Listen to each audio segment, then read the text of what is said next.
श्री कृष्ण गोविंद हरि मुरारी, हे नाथ नारायण वासुदेव। श्री कृष्ण गोविंद हरि मुरारी, हे नाथ नारायण वासुदेव। सच्चिदानंद रूपाय विश्वोत्पत्त्यादि हेतुवे तापत्रय विनाशाय श्री कृष्णाय वयं नमः। सच्चित आनंद स्वरूप परमात्मा जो सृष्टि के उत्पत्ति, पालन और संहार करता है तथा जीवों के आध्यात्मिक, आदि दैविक, आदि भौतिक तापों को नष्ट करने वाले हैं, अर्थात जीवों के मानसिक, शारीरिक और भौतिक दुखों को दूर करने वाले हैं, उन श्री कृष्ण भगवान को हम नमस्कार करते हैं। श्री कृष्ण गोविंद हरि मुरारी, हे नाथ नारायण वासुदेव। श्रीमद्भागवत चतुर्थ स्कंद अथ द्वादशोऽध्यायः। मैत्रेय उवाच ध्रुवं निवृत्तं प्रतिबुद्धय वैशसाद् अपेतमन्युं भगवान् धनेश्वर तत्रागतश्चारण यक्ष किन्नरैः संस्तूयमानोऽभ्यवदत् कृताञ्जलिम्। धनद उवाच भो भो क्षत्रियाद् दायाद परितुष्टोऽस्मि ते नग यस्त्वं पितामहादेवा देशाद्वैरं दुस्तज्य मत्यजः। ध्रुव जी को कुबेर जी का वरदान और विष्णु लोक की प्राप्ति। मैत्रेय जी कहते हैं, विदुर जी, ध्रुव का क्रोध शांत हो गया और वे यक्षों के वध से निवृत्त हो गए। यह जानकर भगवान कुबेर वहां आए। उस समय यक्ष, चारण और किन्नर लोग उनकी स्तुति कर रहे थे। उन्हें देखते ही ध्रुव जी हाथ जोड़कर खड़े हो गए। तब कुबेर जी ने कहा, श्री कुबेर जी बोले, शुद्ध हृदय क्षत्रिय कुमार, तुमने अपने दादा के उपदेश से ऐसा दुस्तज्य और वैर त्याग दिया, इससे मैं तुम पर बहुत प्रसन्न हूँ। वास्तव में न तुमने यक्षों को मारा है और न यक्षों ने तुम्हारे भाई को। समस्त जीवों की उत्पत्ति और विनाश का कारण तो एकमात्र काल ही है। यह मैं तू आदि मिथ्या बुद्धि तो जीव को अज्ञानवश स्वप्न के समान शरीर आदि को ही आत्मा मानने से उत्पन्न होती है। इसी से मनुष्य को बंधन एवं दुखादि विपरीत अवस्थाओं की प्राप्ति होती है। ध्रुव, अब तुम जाओ, भगवान तुम्हारा मंगल करें। तुम संसार पास से मुक्त होने के लिए सब जीवों में समदृष्टि रखकर सर्वभूतात्मा भगवान श्री हरि का भजन करो। वे संसार पास का छेदन करने वाले हैं तथा संसार की उत्पत्ति आदि के लिए अपनी त्रिगुणात्मिका माया शक्ति से युक्त होकर भी वास्तव में उससे रहित हैं। उनके चरण कमल ही सबके लिए भजन करने योग्य हैं। प्रियवर, हमने सुना है कि तुम सर्वदा भगवान कमल नाभ के चरण कमलों के समीप रहने वाले हो, इसलिए तुम अवश्य ही वर पाने योग्य हो। ध्रुव, तुम्हें जिस वर की इच्छा हो मुझसे निसंकोच एवं निशंक होकर मांग लो। श्री कृष्ण गोविंद हरि मुरारी, हे नाथ नारायण वासुदेव। श्री मैत्रेय जी कहते हैं, विदुर जी, यक्षराज कुबेर ने जब इस प्रकार वर मांगने के लिए आग्रह किया, तब महाभागवत महामति ध्रुव जी ने उनसे यही मांगा कि मुझे श्री हरि की अखंड स्मृति बनी रहे, जिससे मनुष्य सहज ही दुस्तर संसार सागर को पार कर जाता है। इडबिडा के पुत्र कुबेर जी ने बड़े प्रसन्न मन से उन्हें भगवत स्मृति प्रदान की। फिर उनके देखते ही देखते वे अंतर्धान हो गए। इसके पश्चात ध्रुव जी भी अपनी राजधानी को लौट आए।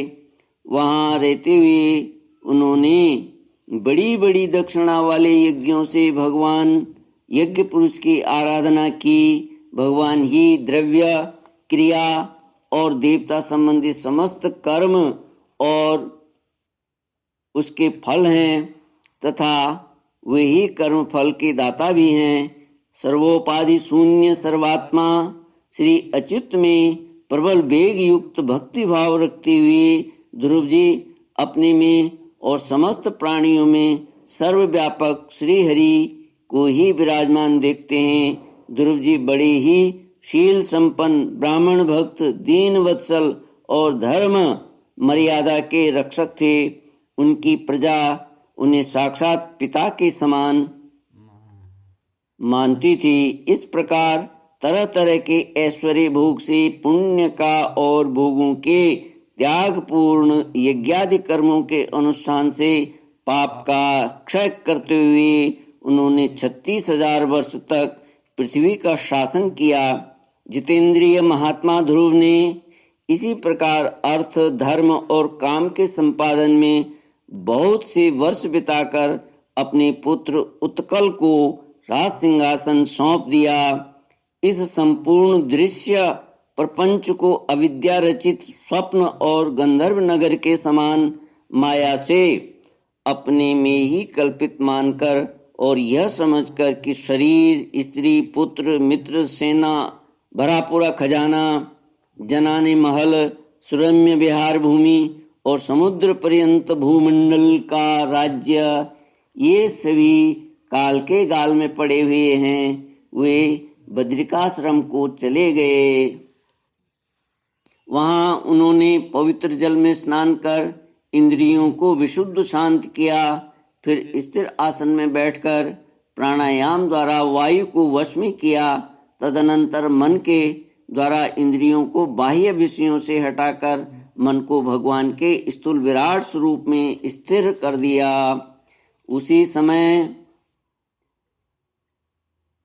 उसी विराट रूप का चिंतन करते करते वे अंत में ध्याता और ध्येय के भेद से शून्य निर्विकल्प समाधि में लीन हो गए।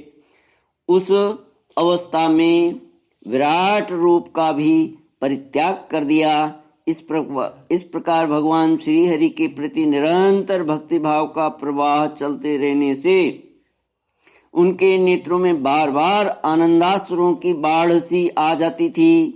इससे उनका हृदय द्रवीभूत हो गया और शरीर में रोमांच हो आया। फिर देहाभिमान गलित हो जाने से उन्हें मैं ध्रुव हूँ इसकी स्मृति भी न रही। श्री कृष्ण गोविंद हरे मुरारी, हे नाथ नारायण वासुदेव। इसी समय ध्रुव जी ने आकाश से एक बड़ा ही सुंदर विमान उतरते देखा।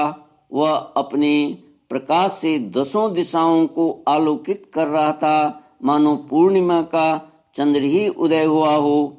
उसमें 2 श्रेष्ठ पार्षद गदाओं का सहारा लिए खड़े थे।